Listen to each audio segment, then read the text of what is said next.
மோடி அரசாங்கத்தை எப்ப பாரு குறை சொல்றதையே குழப்பா வச்சிருக்கீங்க அப்படின்னு சொல்றவங்களுக்கு ஒரு 2-3 விஷயத்தை ஞாபகப்படுத்துறேனுங்க. மோடி ஆட்சி வந்த பிறகு தமிழ்நாட்டுல வருமான வரி ஆய்வாளர்கள்னு ஒரு 1300 பேரை போட்டிருக்காங்க. அதுல ஒருத்தர் கூட தமிழர் கிடையாது. அடுத்து ஹையர் அபிஷியல் லெவல்ல வருமான வரி கண்காணிப்பாளர்கள்னு ஒரு 172 பேருக்கு வேலை கொடுத்திருக்காங்க. ஒருத்தர் கூட தமிழர் கிடையாது. SBI ஸ்டேட் பேங்க் ஆஃப் இந்தியால 1500 பேருக்கு வேலை போட்டிருக்காங்க. ஒருத்தர் கூட தமிழர் கிடையாது.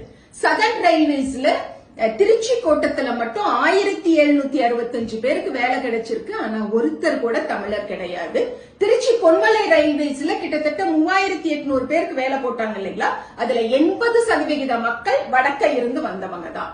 இது எல்லாத்த விட குரூப் டி எக்ஸாம்ல நம்ம தமிழர்களுடைய 2.5 லட்சம் அப்ளிகேஷன்ஸ் இந்த மோடி அரசாங்கம் ரிஜெக்ட் பண்ணிருக்காங்க.